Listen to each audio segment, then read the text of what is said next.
We had a great time at the big soccer match today at the Meadowlands. It was phenomenal. It was a little bit of an upset, I guess I would say, but it was a great match, very well played, tremendous crowd.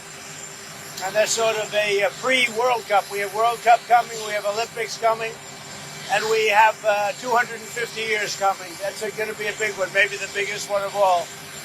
So that was great.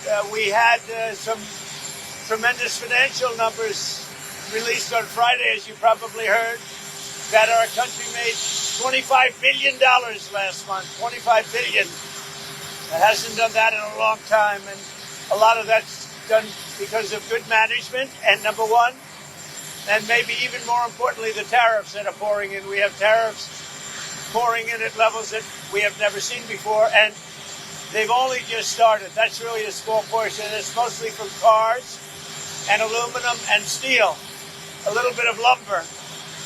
But they'll really start in about another week. And then in about a month, they'll come in at levels that are extremely strong. And our country's making a lot of money. We're dealing with other countries and certain countries that would rather have a deal than a regular tariff. And we're willing, if they're willing to open up. These are countries that have been shut to us, but we've been open to them. In other words, they wouldn't let us do business there, but they would do business in our country. Not a fair deal. So the European Union is talking to us. They want to open up their country. I would say Japan to a much lesser extent in terms of opening up their country. Japan, as you know, and we're very close to Japan, but they sell us millions and millions of cars a year. We sell them no cars because they won't accept our cars.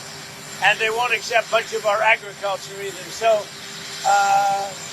but they're all changing their ways very, very rapidly. South Korea wants to make a deal other than tariffs. Right now, as you know, they're paying a substantial tariff, but they want to make a difference. So some of these deals, maybe I'll change them and maybe I won't. But our country is making a lot of money for the first time in a long time, in decades.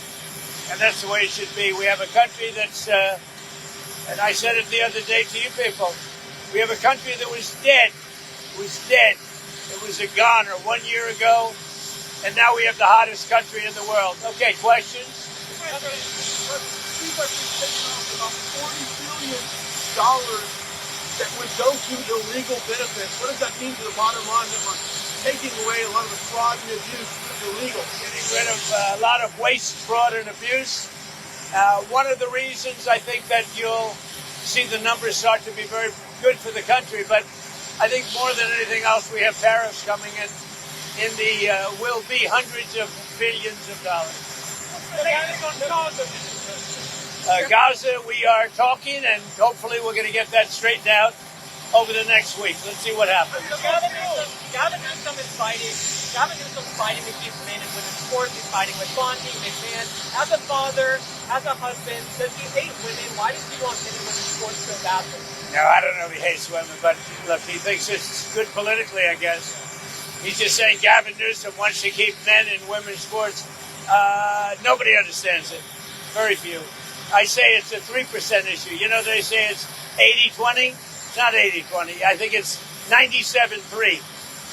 So Rosie O'Donnell, she went on Chris Cuomo show recently. She blames you for the fact that she's overweight, depressed, and drunk. What do you say to that? Do you think TDS is going to ever be ingested by diabetes? I don't know about Rosie. I watch Rosie. Rosie's a mess. She's a mess. But she left our country, which is a good thing, not a bad thing.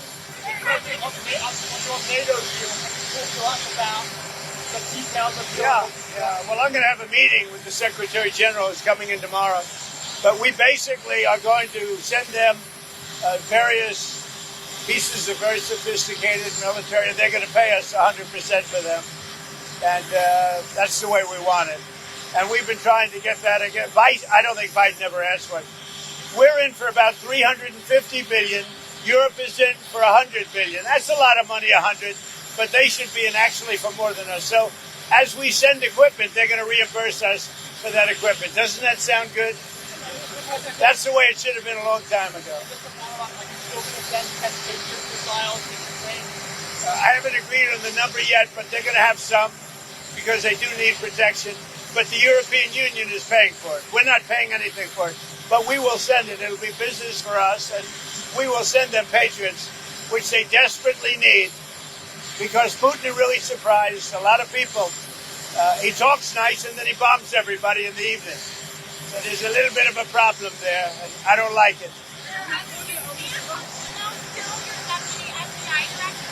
Oh, I think so. I did. I spoke to him today. Dan Bongino, very good guy. I've known him a long time. I've done his show many, many times. And he sounded terrific, actually. No, I think he's in good shape. I was going to ask you, on this one-year anniversary of Butler, what was going through your mind this morning, Mr. President, as you woke up to start this new day? Will you repeat that question? On this one-year anniversary of Butler, what was going through your mind this morning when you woke up? I know that you're praising God you're alive, but a lot of people want to know how you're taking this day on this one-year anniversary. God was protecting me. Maybe because God wanted to see our country do better or do really well, make America great again. But God was protecting me, Brian. I'll tell you, it's the more you think about it, the more you see it. But no, I don't like to think about it much. You know, I have a job to do, so I don't like to think about it much. It's a little bit of a dangerous profession being president, but I really don't like to think about it too much. I think you're better off not thinking about it. And you were able to accomplish 20 promises so far. Yeah, I think we've more than delivered. Thank you for saying that. But, you know, we made a lot of promises, and we've actually given a lot more promises than we even made. Yeah. And you add on that a tremendous success with the strike that we had, getting rid of nuclear weapons in Iran. That was a big, big strike. And, you know, when the pilots came to my office, they were there, as you know, with some of the other people having to do with that strike. And they said something very interesting. They said, you know, we've been practicing this for 22 years, but no president had the guts to tell us to do it. But this has been on our minds for many, many years, and we did it. And I would say from 0 to 10, with 10 being the best, that attack was a 15. What do you think about this new bill that's going to basically eliminate no capital gains tax on home sales to be able to free up the money? People who've owned a house for a long time can't afford to pay the capital gains. Yeah, well, we're looking at that, and it could be a very big positive. I don't think for you, because you make so much money, it doesn't matter. But I think it's going to be a great incentive for a lot of people that really need money. So between that and Jerome Powell stepping down, that could really boost home sales. Well, I think if Jerome Powell stepped down, it would be a great thing. I don't know that he's going to, but he should. Jerome Powell's been very bad for our country. We should have the lowest interest rate on earth, and we don't. He just refuses to do it, and yet he's spending $2.5 billion rebuilding the Fed, the Federal Reserve building. And I don't know what he knows about building, but you talk about cost overrun. So he got this approved, and he started the work during the Biden administration. And he doesn't look like the kind of a guy, frankly, that wants to spend $2.5 billion. And it's very interesting because out of 71 economists, one person, me, and then one other person, I think from Wharton, got it right, and the others were all wrong in terms of the success of our country this quickly. We have no inflation. We have cash pouring in. It was me and somebody else. And I can tell you, I don't need 5,000 people working for me behind the scenes like Jerome Powell to tell him what he should say once a month, because they got it wrong. The Fed got it wrong. I call him too late. He's always too late. Every point cost us $360 billion. Think of that. And we should be 3 points. That's almost $1 trillion. Approximately $1 trillion less we should be just with the signing of a piece of paper. So we'll see what happens. I mean, you're telling me he's going to quit. I hope he quits. I don't know that he's going to quit, but he should quit because he's been very bad for the country. On Russia, are you going to be announcing sanctions on Russia tomorrow? We're going to see what we will see tomorrow, okay? We have the Secretary General. As you know, Europe has announced sanctions.